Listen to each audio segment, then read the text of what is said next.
Joe Studwell, How Asia Works, Success and Failure in the World's Most Dynamic Region. In the last decades, Japan, South Korea, and Taiwan have delivered some of the most impressive developmental success stories the world has ever seen. Other Asian countries, such as Malaysia, Thailand, and the Philippines, have attempted to follow in their footsteps. However, the economic growth achieved by the latter was only sustainable for a short period of time. So, what was it that made these economies develop so differently? To achieve successful development, there are certain steps that states can take, and they must be taken in the right order. After all, we learn to walk before we run. Now we will explore these steps and policies and see how a state can be transformed into an economic powerhouse. 1. To start development in poor countries, boost agricultural output by promoting household farming. For a long time, Asia lagged behind the West's technological advances. But then Japan, South Korea, Taiwan, and most recently China started to catch up and have now transformed into economic powerhouses. How did they do it? Successful Asian states promoted small-scale household farming, instead of moving prematurely to large-scale farming. Household farming maximizes output by effectively using the available labor force, while large-scale farming generates few jobs and low agricultural output. This may seem counterintuitive at first, as huge farms appear to be the most efficient method of agricultural production.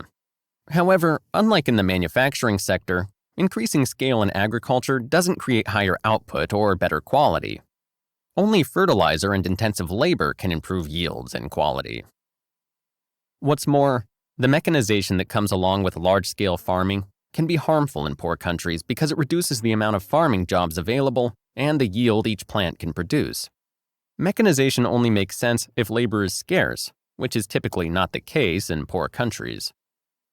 In fact, human labor-intensive techniques are crucial to getting the highest yields possible. For example, shade-tolerant vegetables like celery can be cultivated in the shade of taller plants, which makes it possible to grow more within the same area. But this requires planting and harvesting by hand. Such techniques create agricultural outputs that dwarf those of machines and large-scale farming. Promoting household farming also has other positive effects. It creates jobs in developing countries. Since the industry and service sectors are not strong in poor countries, the labor force has no other employment alternative than agriculture. That's why it makes sense to have an agricultural sector composed of household farms that offers lots of jobs until better alternatives of employment come along. 2. A well-executed and far-reaching land reform is key to promoting household farming. So, how exactly do you promote household farming? First, you need to solve the problem of land. Who owns it and who needs it? The solution is land reform, the redistribution of land among the people. Let's look at some countries where land reform helped successfully develop their economies. Take Japan, where after World War II, the US-backed regulation was struggling to gain popular support, in part because of the unpopularity of the American forces themselves. Wolf Lajinsky, an agricultural advisor, had the answer. As a witness to the Russian Revolution, he understood that land reform was crucial to creating support from the working class, and his input led to surprisingly radical legislation. At its center was a maximum 3-hectare limit for farms. This meant that wealthy landlords had to turn over their excess land, which was then redistributed among poorer farmers. As a result, by the early 1950s, rural output and consumption had grown above pre-war levels, and economic inequality was considerably reduced.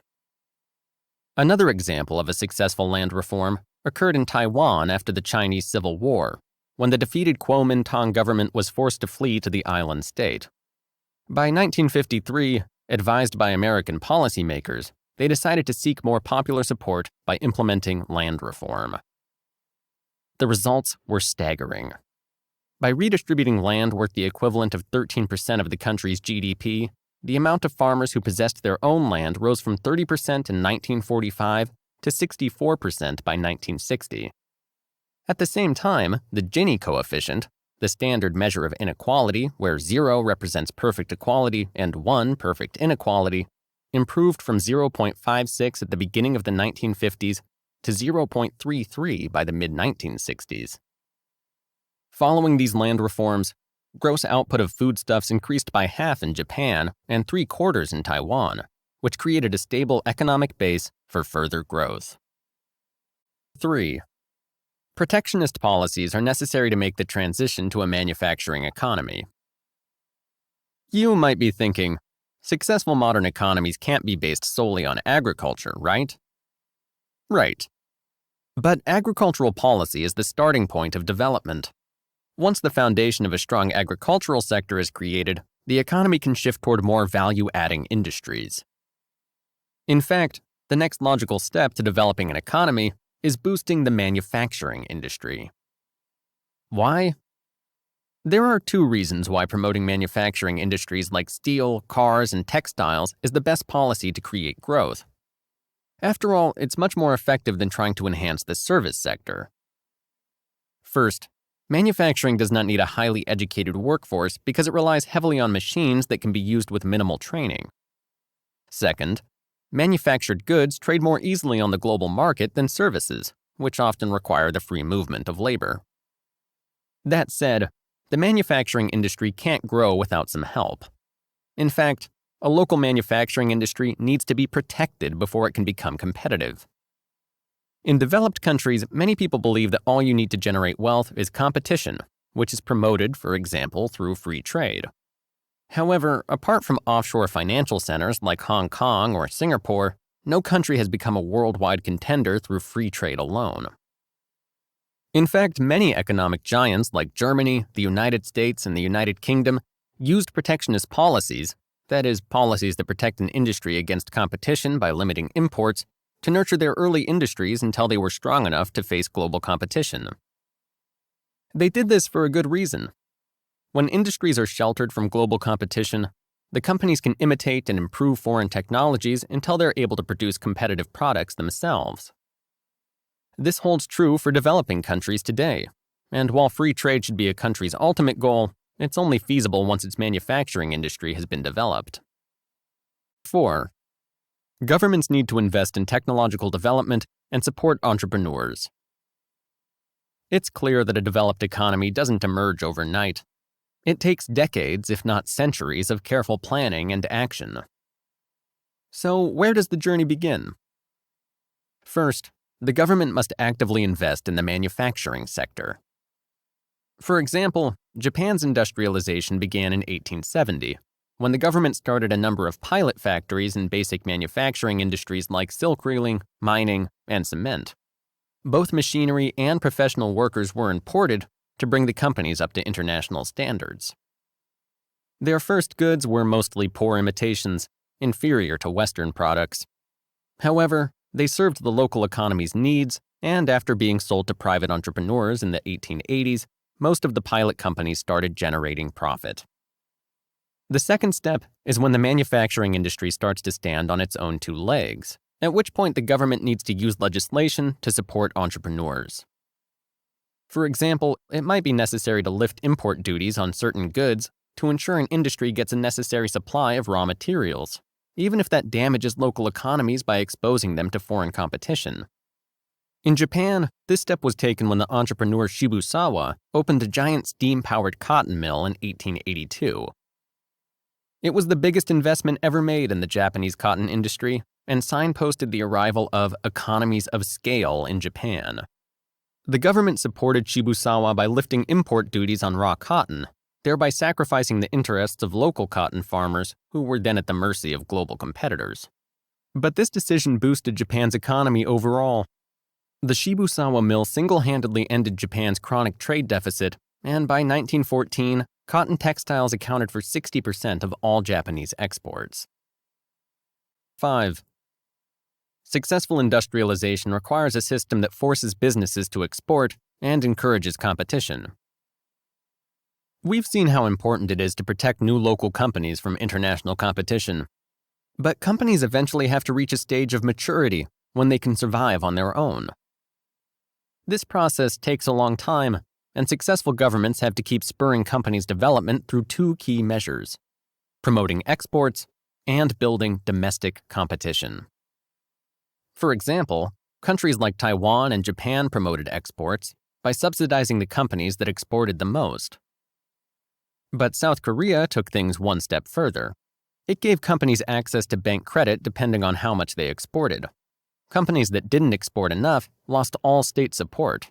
They were thus forced to merge with their more successful peers or go out of business altogether. South Korea also knew it needed domestic competition to prepare its companies for the world market. When it started its car industry in 1973, South Korea ensured vigorous competition by setting up 3 private firms to compete in a domestic market of only 30,000 cars per year. Other Asian governments who ignored the importance of competition did so at their own peril. Take Malaysia, which let a state monopoly supply its much larger domestic market of 90,000 cars a year. At first, things seemed fine, but the gulf between the competitive and non-competitive nations eventually became clear. During the 80s and 90s, Asia experienced its boom years of high growth. This concealed the lack of a competitive industry in certain countries. But when a financial crisis shook the Asian world in 1997, the northern countries, which had bolstered export and competition, recovered much faster than the southern countries like Malaysia and Thailand. Despite having similar GDP levels at the end of World War II, today Korea and Taiwan have GDPs per capita 4 times larger than Thailand and Indonesia. 6. Premature financial deregulation can stifle development. We often hear economists lobbying for financial deregulation. But is this always the best policy? If deregulation is premature, it can actually undermine the government's ability to develop a competitive technological industry. Consider the case of Malaysia, which deregulated its stock exchange in 1989. As a result, money crucial to the development of the economy was instead diverted into speculation. Banks were quick to lend money to high-earning speculators, leaving little money for businesses requiring loans. Indeed, a study in the 1990s by the central bank found that Malaysian companies could only obtain a very small fraction of the financing they needed from banks. Due to insufficient support from the financial sector, technological development and a world-class manufacturing industry became nearly impossible. Other countries were wiser, regulating their financial sector to direct money to the right causes. In Japan, Korea, and Taiwan, the state maintained control over the financial system during crucial phases of development and limited financial speculation. Banks were given incentives to invest according to the government's interests, with central banks giving discounted loans to banks to facilitate exports or upgrade technology. Despite the fact that financial systems were still quite wasteful and inefficient, these incentives were enough to ensure that the most important projects were financed. Under certain circumstances, early financial deregulation can even work for upcoming states. Singapore and Hong Kong are 2 such exceptions. Their location makes them perfect shipping hubs, and because of their small and concentrated population, they don't require a lot of jobs that could only be provided by manufacturing or agriculture. Instead, they could concentrate on building financial services and trade from the start. 7. Stripping back faulty communist policy set China's economic development in motion. Let's use what we've learned and look at China's development. For a long time, China's economy stagnated because of 2 communist policy mistakes. First, the communists believed agriculture was only efficient at mass scale. But the process of collectivization led to widespread famine, and 30 million people died from starvation. Secondly, they wanted to be self-sufficient but didn't understand that trade was necessary to develop their manufacturing industry. By limiting international trade, China was cut off from the foreign technology it required to develop its industries. This all changed when Chinese leader Deng Xiaoping kickstarted China's progress with 3 development strategies other Northeastern Asian states had already used. First, he gave peasants more autonomy by reinstating household farming. Under Mao, farmers had received compensation for meeting a quota of produced goods, but there was no reward for exceeding this quota. But Xiaoping implemented the household responsibility system. In this system, quotas were reduced and farmers were allowed to sell their excess production on an unregulated market. This new system led to a massive boost in agricultural output. Today, Chinese rice yields are among the highest in the world. Second, he helped develop competitive products by opening China up to international trade and technology. It began in 1980 when China made a deal with the power company Westinghouse, which allowed the company to share the technology necessary to start producing basic turbines in China. Today, the three biggest thermal turbine producers in the world are Chinese companies.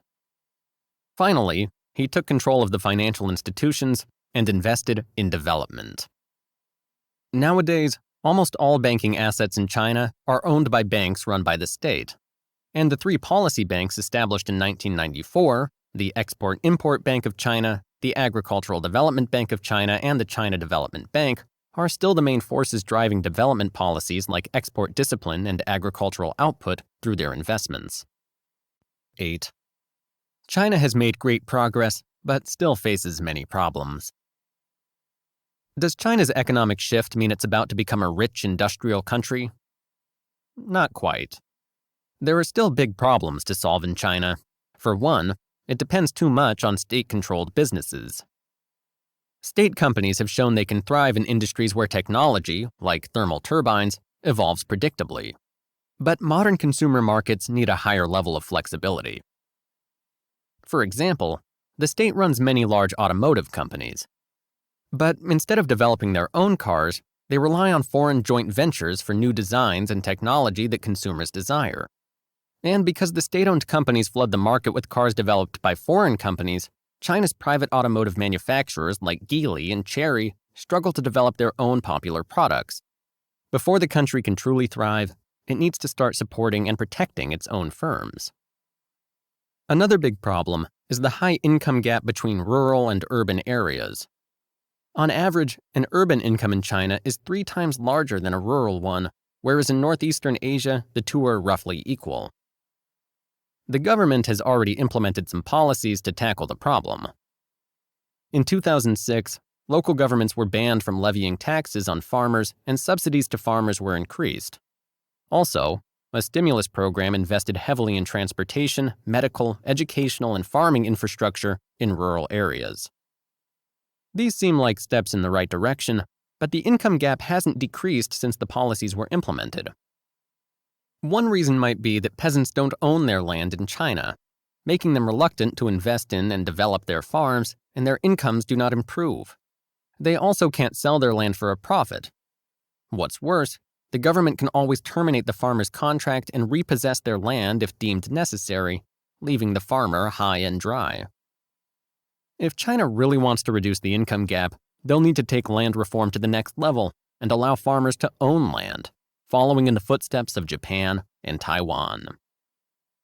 The book's argument is this: to kickstart economic advancement in developing countries, government should promote household farming, build a competitive manufacturing industry, and harness the power of the financial sector to benefit the economy as a whole.